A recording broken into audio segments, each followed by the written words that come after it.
Assalamualaikum warahmatullahi wabarakatuh. Alhamdulillah, kita akan menyambung pengajian kita dalam pelajaran akidah pada kali ini bagi tahun 3 pada tajuk beriman kepada hari kiamat. Tajuk yang kedua lah, beriman kepada hari kiamat. Okey, buka muka surat 27.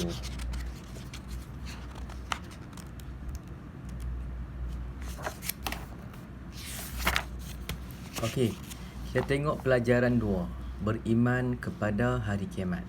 Okey, kita tengok dulu di sebelah kiri ni.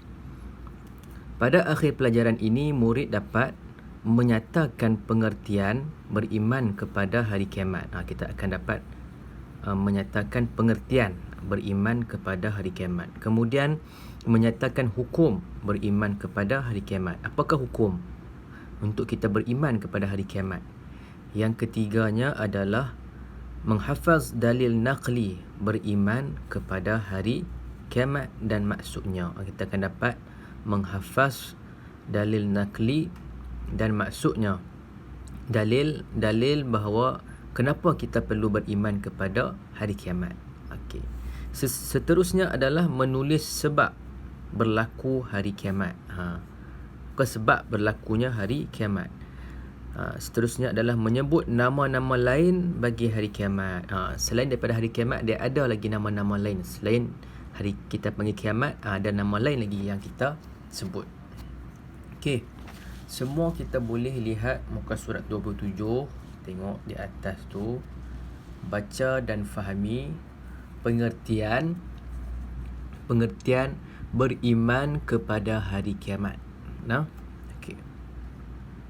Hari kiamat adalah hari akhir bagi alam ini. Okey, alam ni dia ada awal dia, dia ada akhir dia. Setiap yang ada awal itu mesti ada akhir dia. Sama juga macam kita manusia. Kita ada awal dia, kita ada akhir dia. Dan alam dunia ni pun, alam kita ni ada juga pengakhiran dia. Apabila sampai waktu dia akan berakhir. Jadi namanya adalah hari kiamat. Okey, bawah. Pada hari itu semua makhluk dan alam ini hancur lebur. Okey, pada hari kiamat nanti makhluk ni apa segala ciptaan yang Allah buat, dan alam ini semua hancur, tak ada apa. Hancur, tak ada apa, habis. Dan musnah dalam sekelip mata. Dan musnah, hancur lebur dan musnah pada hari kiamat nanti. Okey, kita faham tu nah. Okey, tiada sesiapa yang mengetahui bilakah hari kiamat akan bermula kecuali Allah Subhanahu wa taala. Ada orang kata dia tahu kiamat bila, tahun 2020 ke, 2030 ke, tahun 2040 ke. Yang tu semua tak betul Sebab orang yang tahu hari kiamat tu bila tak ada, kecuali Allah sahaja yang tahu. Kecuali Allah Subhanahu wa taala. Okey. Faham Okey, kita buka muka surat 28.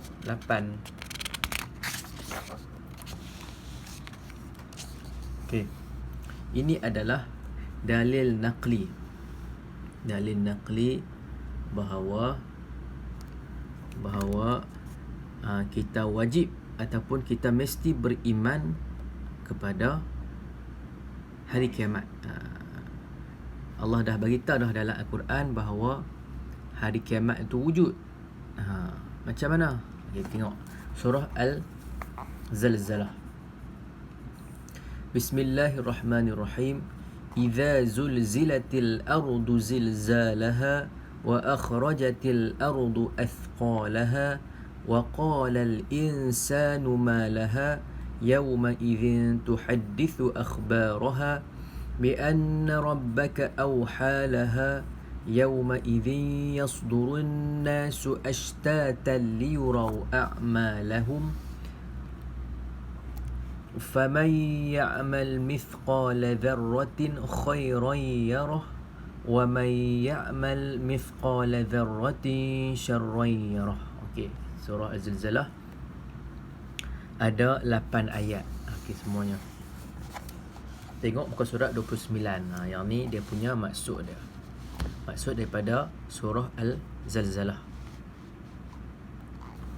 Okay. Maksudnya dengan nama Allah yang Maha Pemurah lagi Maha Penyayang. Yang ni Bismillahirrahmanirrahim yang atas tu. Apabila bumi digerakkan dengan gegaran yang sedahsyat-dahsyatnya. Nah, apabila bumi digegarkan dengan gegaran yang sedahsyat-dahsyatnya, serta bumi itu mengeluarkan segala isinya. Dan ni semua dia cerita pasal hari kiamat. Dan berkatalah manusia dengan perasaan gerun, apa yang sudah terjadi kepada bumi. Masa tu kita akan tanya, apa yang dah jadi dekat dunia kita ni? Apa yang jadi, kan?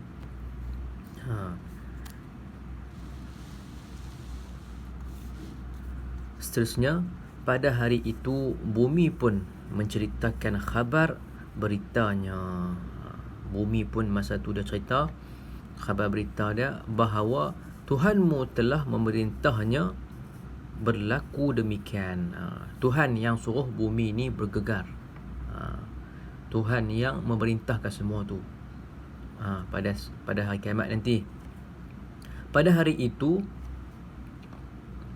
manusia akan keluar berselerak. Macam mana tu? Yang ni dari kubur masing-masing.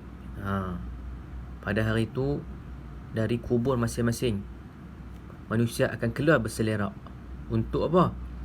Untuk diperlihatkan kepada mereka balasan amal-amal mereka. Bila dah kiamat dah nanti, dah habis dah, kan? Orang yang dari kubur tu semua dibangkitkan kembali. Untuk apa? Untuk kita hitunglah amalan kita pada masa tu. Okey.